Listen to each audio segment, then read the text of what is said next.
Russell Brand is a very charismatic guy with a lot of followers on YouTube, and he seems to have a socially liberal, economically left view of politics. I wish I had his charisma.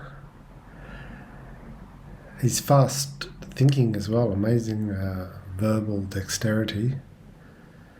In this video, he's going to be talking with Lucas Kemp about a new kind of democratic parliament and wealth inequality. And I'll be making some comments based on my book, Happiness is the Starting Place, available on Amazon. Do things feel crazy to you right now? Do you feel that our whole culture is in an existential crisis? That's because it is.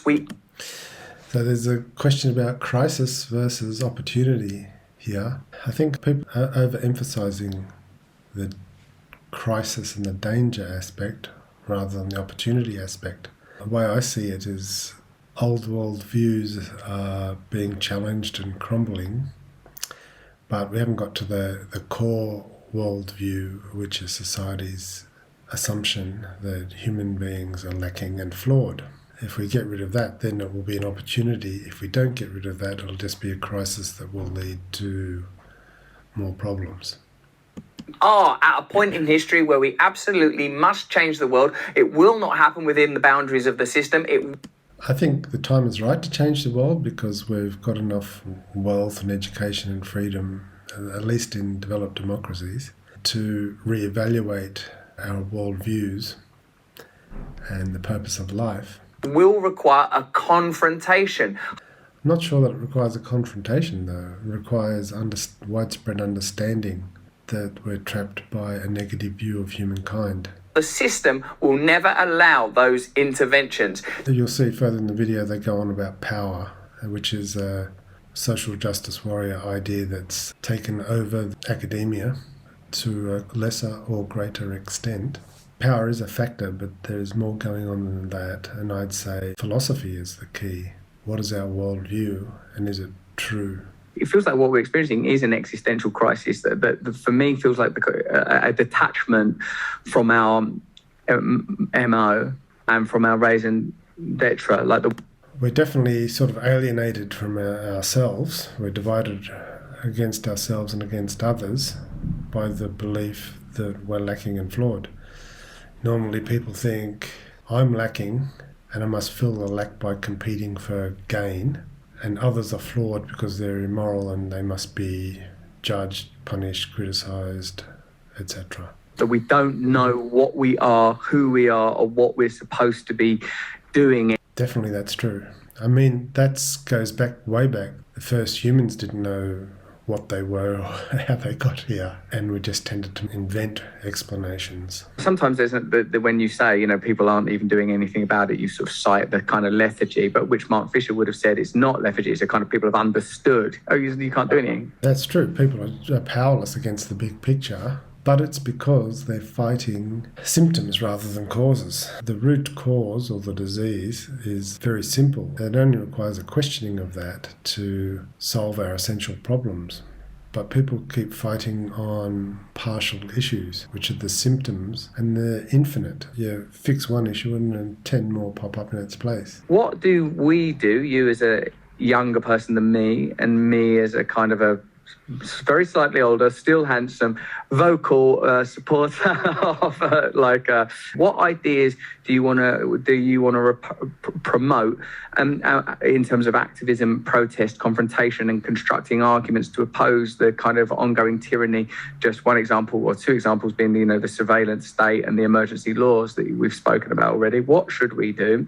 The surveillance state and the emergency powers. Yeah, it's interesting to me that the pandemic was completely predictable. We know pandemics happen every 100 years or so, and we had recent possible pandemics that were snuffed out, but there was absolutely no preparation from any government around the world. Zero preparation. And then the response and management was appalling. And instead of things working out, we ended up fighting each other about whether the government is right or wrong. This is crazy. The government was unprepared from the beginning. The management was appalling, and The key issue now is hospitalisations and overworked ICU departments. But the governments have had 18 months to fix that issue and they've done zilch. So it seems to me that instead of fighting each other, the focus should be on government failures, which are probably due to political election system and globalisation and the speed of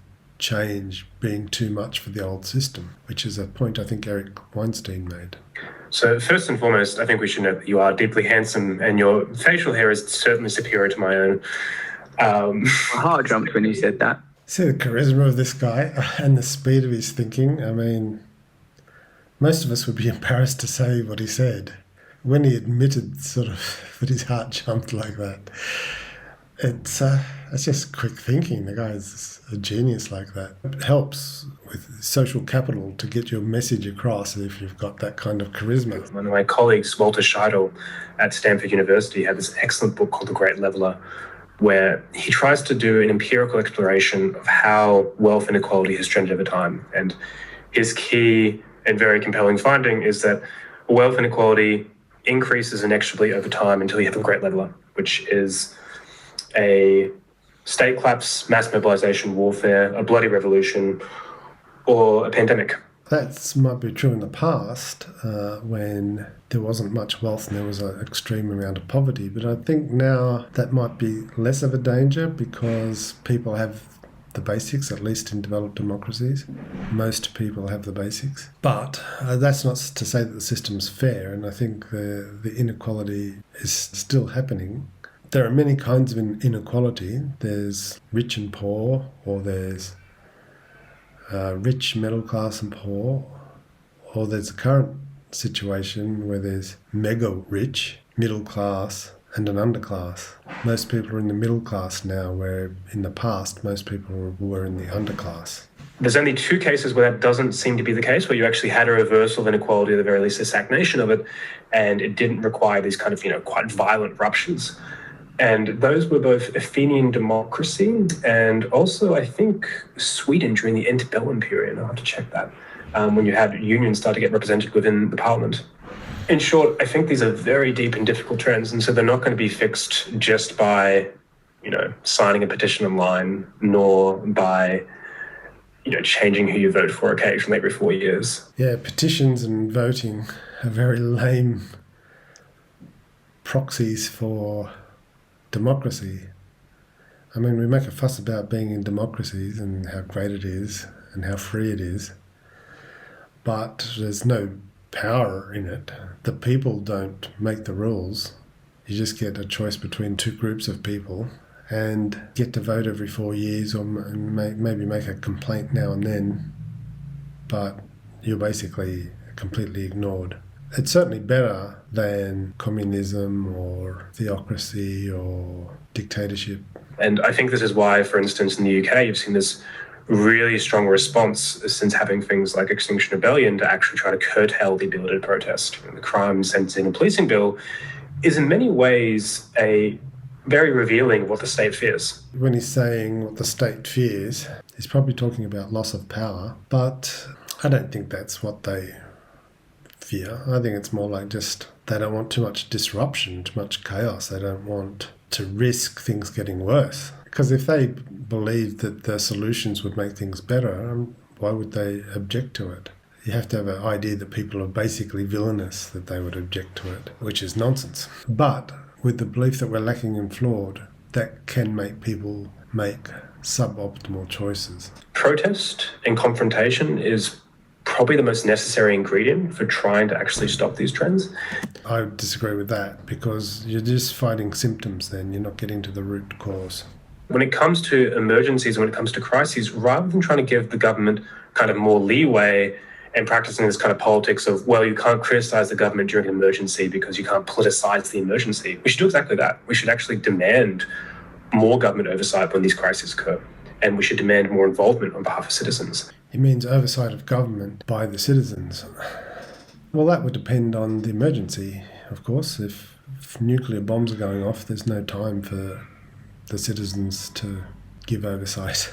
There should have been preparation for the pandemic. When a new government takes office, the first thing they should do is evaluate risks to the nation. Start with the biggest picture, like, I don't know, asteroid strikes, which wiped out dinosaurs, many other life forms. So that's cosmic, then global. You narrow it down from the biggest picture to the smallest picture. So you start with cosmic context, which is probably mainly asteroids, maybe sun flares. Then global is like pandemics, climate change, nuclear war. Then international, which is things like trade issues, transportation, supply chains. Then national, which is like maybe terrorism within the nation, injustice, abuse, border skirmishes, the economy. None of that was done. Would citizens overlooking the government make any difference to that? I don't think so at all. You need intelligent people with foresight. And I think ultimately the key goal here should be to try to reform our democracy towards what's frequently referred to as deliberative democracy. So rather than having a representative who's picked every 4 years, you have a sortition or lottery across the entire citizenry. You have them picked. They can have either an assembly or a jury in which they're briefed by experts, and they make the policy decisions. That's an amazing idea. I'd never heard of that before. A lottery to pick the government representatives.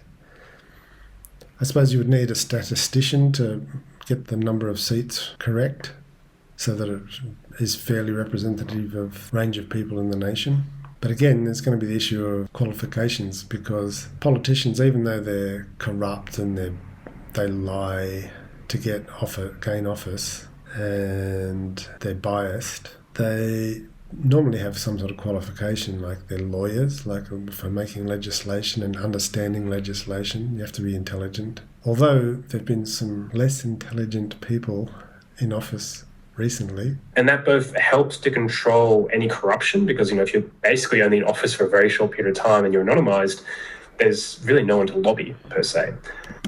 Yeah, you've got to get rid of that lobbying and all that insider corruption. I'm not sure that it would address the real issues. One of the issues I'm seeing now is mentally disturbed people living on the streets, and it's just expanded and expanded. I wonder if that would even get noticed by such an anonymous group. It's certainly not being noticed now by our government. We also know that when you get citizens together and you give them good evidence and you give them the chance to deliberate, they actually come to remarkably good decisions. Their political judgment is actually very, very good. The problem is, whenever we do this, we frequently just discard what they say, because they tend to actually say things and recommend things which are going to be effective in terms of addressing problems, but are not going to be politically palatable. And it's exactly what happened with the Climate Change Assembly in France, where Macron, in response to the Yellow Vest revolutionaries, essentially said, okay, we're going to have this big democratic assembly. I'm going to allow for deliberative democracy to flourish. We're going to have this experiment, and I'm going to take on any recommendations they give. And so I had this over year-long assembly. They gave, I think, over recommendations. These were very broad-ranging, and in the eyes of most experts, very effective and very kind of well-crafted. And Macron, I think, accepts just a handful of them. And that's quite clearly because he knows they're going to be effective. And unfortunately, usually when it comes to addressing big global catastrophes, effective means challenging power. 100 suggestions, that's going to cause a lot of chaos, disruption. So they might not be very holistic. Normally, the best suggestions are focused on real causes. So you remove the disease and then the symptoms disappear. But if you've got 100 suggestions, that sounds like you're starting to address symptoms rather than the disease. We also need to know the leverage points. And in this case, it's not trying to address things by issue basis. It's really trying to get towards changing how democracy is conducted. And I think the two big things which can actually unify people rather than divide them are A, deliberative democracy, actually saying, look, as citizens, you should have a direct say in how policies are crafted.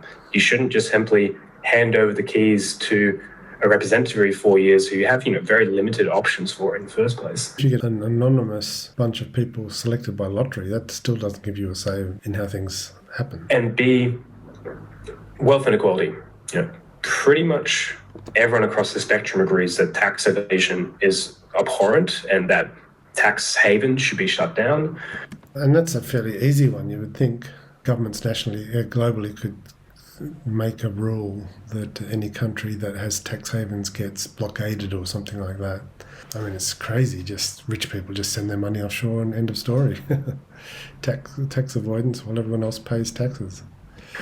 Most people, when you actually, even on the far right, when you actually ask them what would be the kind of like ideal distribution of wealth or income, they tend to suggest something that's radically more egalitarian. That's interesting, isn't it? I suppose the outliers would be the libertarians who say tax is theft, but tax is not theft. Governments maintain roads, education, health, printing of money, national defence, policing. So, the greater the benefit a person obtains, the more they should pay to maintain the system. And we should remember that the system suits some people and doesn't suit other people. And just because it suits you doesn't mean automatically you're better and more deserving of money. So I really do think those two key leverage points, wealth inequality and deliberative democracy, those are things which can really change things. They're actually about levelling power, levelling economic and political power. He's looking through the lens of power rather than philosophy, understanding cause and effect. The things that can unify rather than divide people. I think what can unify people is everyone tuning into their own innate happiness and goodwill. That's the only thing that can unify. If we're divided against ourselves and others because we believe that humans are lacking and flawed, including ourselves, then any unity will only be apparent, it won't be real. Real unity is when we're all tuned into our harmonious nature. If you believe in the possibility of real and radical change, new ideas emerging from all of us to create, if not utopia, something surely better than this, hit me up in the comments below. Utopia. My book is about happiness and utopia, and I would say utopia is simply a world that is free of the belief that humans are lacking and flawed, because then we'll tune back into our innate happiness and goodwill, and then we won't be motivated to fight each other. We won't be desperate to compete and gain over others. We'll just act harmoniously and with the best intentions, because that's our nature when we're not under survival pressure or under social illusions. People laugh at the idea of utopia. I remember at university, philosophy and politics professors just freaked out when I mentioned utopia, because in the 20th century, utopian goals led to destruction, communism, for example. And they think that a utopia must always have an ideology, and that maybe half the people will disagree with the ideology and the other half will love the ideology, and so there'll be conflict. Utopia for one kind of person will be dystopia for another kind of person. But I say utopia is freedom from ideology.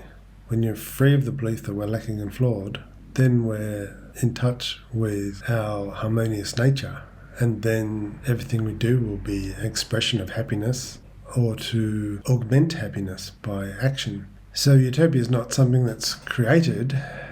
It's natural, I think, so long as our basic needs are fulfilled, because the two things that cause us trouble are instincts and illusions. Instincts are about survival, so we need to satisfy our survival needs. So once that's done, which is mostly done in wealthy countries, then we can relax and start enjoying what humankind's achieved. I think it will take someone like Russell Brand or some other charismatic person or wealthy person to make the changes that I think we need. Until then, it's going to be very slow grassroots effort. I'm not sure that will even happen. If you enjoyed this video, have a look at this one, and maybe sign up to my Awakening side channel so you can develop yourself, nourish yourself with ideas that are not caught up in this mad political discourse. The mad discourse is the noise that is hard to cut through. But I'm going to keep trying and see if it happens somehow. I think maybe some magic or luck needs to happen. Anyway, thanks for watching.